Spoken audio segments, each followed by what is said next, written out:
Olá a todos, como é que vocês estão? Espero que vocês estejam bem, porque eu estou muito bem, graças a Deus. Está a começar mais um vídeo. Esse é o primeiro vídeo de uma nova playlist. E nessa playlist nós vamos falar sobre arquitetura de computadores. Eu estou usando como referência o livro de Tanibal sobre organização estruturada de computadores. E é isso, vamos começar. Neste primeiro capítulo nós vamos dar uma introdução. Vamos falar sobre organização estruturada de computadores ou de um computador. Vamos falar dos marcos da arquitetura de computadores. Vamos falar do ecossistema de computadores, os tipos de computadores. Vamos falar dos exemplos de famílias de computadores. E por fim, vamos falar das unidades métricas, certo? Vamos falar tudo de uma forma introdutória a este tema como um todo. E depois nós vamos estar aprofundando, certo? Nesta primeira aula vamos dar uma introdução sobre este capítulo, né? Vamos falar de uma forma introdutória e vamos continuar com os outros tópicos do nosso índice que nós acabamos de ver. Então, primeiro, um computador digital é uma máquina que pode resolver problemas executando instruções que lhe são dadas. Okay? O primeiro conceito que eu quero que vocês captem é esse, que computador é uma máquina que resolve problemas executando instruções. Agora, uma sequência de instruções descrevendo como realizar determinada tarefa é chamada de programa, certo? Então, no fim das contas, o computador executa programas. Por quê? Porque o computador é uma máquina que executa instruções a fim de resolver problemas nesse caso. E um programa é uma sequência de instruções que descreve como realizar determinada tarefa. Então, no fim das contas, um computador executa programas, certo? Então, existe essa relação. Eu quero que vocês guardem e captem isso. O computador é uma máquina digital, ou computador digital é uma máquina que pode resolver problemas executando instruções que lhe são dadas. E um programa é uma sequência de instruções que descreve como realizar uma determinada tarefa, certo? Temos aqui a imagem de um computador, né? Creio que qualquer um de nós, no nosso tempo, já pelo menos viu um computador assim, certo? Agora, o circuito eletrônico de um computador pode reconhecer e executar um conjunto limitado de instruções simples, para o qual todos os programas devem ser convertidos antes de executados. Essas instruções básicas raramente são complicadas.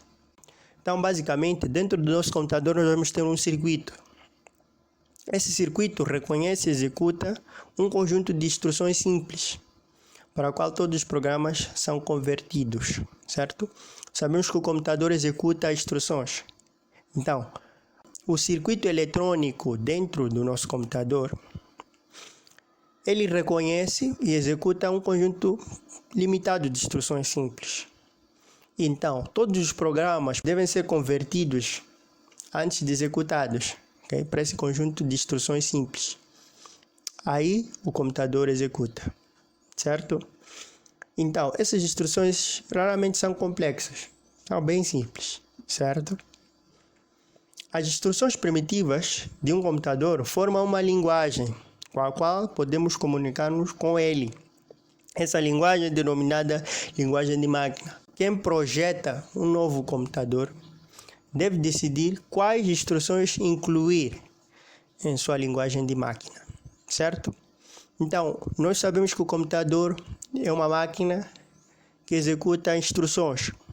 Então, existem instruções que ele reconhece, que o circuito do computador reconhece. Então, esse conjunto de instruções que o computador conhece vão formar uma linguagem. A partir dessa linguagem nós conseguimos nos comunicar com o computador. Nós chamamos ela de linguagem de máquina. Então, quem projeta um novo computador deve decidir quais instruções incluir na sua linguagem de máquina, certo? E aqui isso está ligado aos zeros e uns. Nós vamos estar abordando aí os nossos zeros e uns muita gente já viu, seja nos filmes e coisas do gênero. Nós vamos entender em que consiste a linguagem de máquina. Aqui é só para vocês terem esta noção.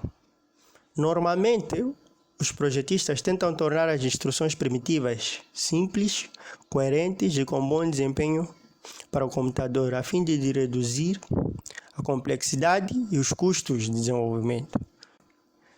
Sendo assim, as linguagens de máquina são muito simples. Sua utilização direta pelas pessoas é difícil e tediosa.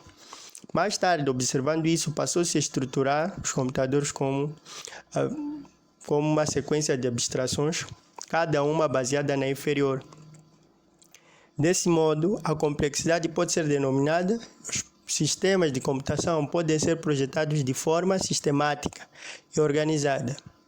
Denominamos essa abordagem organização estruturada de computadores, certo?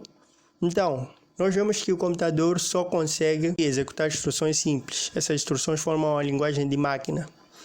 Então, a utilização direta pelas pessoas vai ficar difícil. Imagina, eu falei dos zeros e uns. Para uma pessoa comum entender zeros e uns, entender o que exatamente é e como, ou mesmo informar aquilo para o computador, é complicado. É muito fácil a pessoa cometer erros. Logo, torna-se difícil trabalhar com a linguagem de máquina, por ser muito simples. Então, a utilização direta pela pessoa é difícil. Então, por conta disso, passou-se a estruturar os computadores em uma sequência de abstrações, uma baseada na inferior, certo? Nós vamos ver como é que essas abstrações são. Então, dessa forma, estruturando as sequências de abstrações, os computadores em sequência de abstrações, os sistemas de computação, nesse caso, foram sendo construídos de forma sistemática e organizada. Okay? Começou a ter uma organização para denominar a complexidade e tudo mais, de forma a simplificar. E a toda essa abordagem nós chamamos organização estruturada de computadores. Ok? Dessa forma. Espero que você tenha entendido. Nós vamos terminar por aqui. Na próxima aula nós vamos falar da organização estruturada de computadores. E é isso. Nos vemos no próximo vídeo.